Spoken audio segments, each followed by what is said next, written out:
We said chips and SaaS, but let's go from SaaS to chips. Marvell had a very good quarter. And by the way, Marvell is all about data-centric chips for the data center and the cloud and the edge. Have done a really good pivot here. I think the big highlight here is revenue is up 48%, which is phenomenal. Data center was 40% of their revenue. That to me clearly shows this 4-year turnaround here where they were primarily consumer, right? Consumer and a little bit of storage. And through acquisitions, through divestitures, they're at this position here. Biggest thing, which is in here, the breakout, they broke out their business. And Daniel, you and I both know that is a sign of confidence, right? We talked about it with Qualcomm, and we talked about it, we're going to talk about it here with Marvell. Their new breakouts are data center, carrier infrastructure, enterprise networking, consumer, auto, and industrial. And, what did we see there? Well, we saw what we expected, that consumer as a percentage is down. In 2019, it was 37%, and now it's 16%.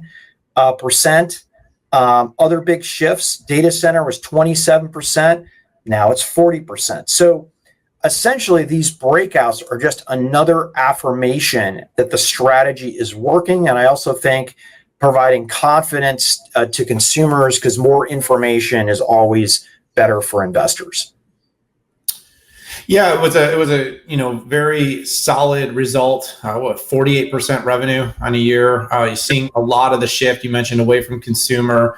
The data center is now tapping into about 40%. So the company's definitely tapping into the areas of growth that the market is excited about that are going to continue to scale.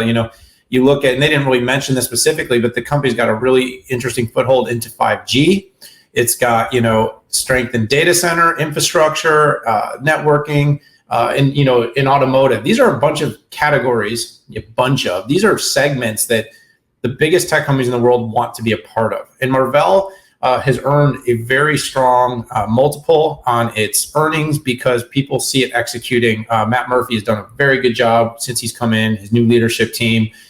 People he's added, the acquisitions that have been made, whether that's been, Inphi, obviously Cavium kind of spurned it all. And the company's continuing to make moves, right? And Innovium this quarter, you and I had the chance to, talk to Chris Koopmans and other executives from their team about the specifics of that deal. Basically broke the story, right? Didn't we? Seeing that they're continuing to identify. What I like about their strategy, Pat, is they kind of seem to find these little spaces between, and they really lean into it.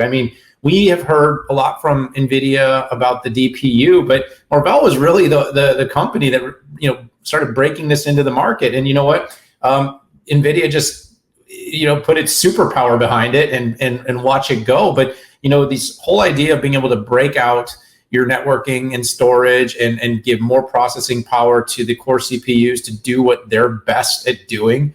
This is a big deal as we're trying to scale up the throughput and scale up the ability to support workloads in the growing data ecosystem. So that's what I like about Marvell. The numbers are good, but what I really like about the company is they're finding spaces where their business isn't under a ton of duress. They're seen as a company that really offers value in these white spaces. And there's a lot to like about that because, it's just a situation where growth is going to be there because they are where they're needed. And they're side by side with some of these big names, not going head to head all the time, which is a really good thing. Good quarter, Marvell. Excited to continue to watch the company grow. I think the market has definitely recognized it, but I think there's still potential. Yeah, there is. It's so sticky, with the two acquisitions they made, and they have a lot of IP that is you can't just trade out like you can a CPU.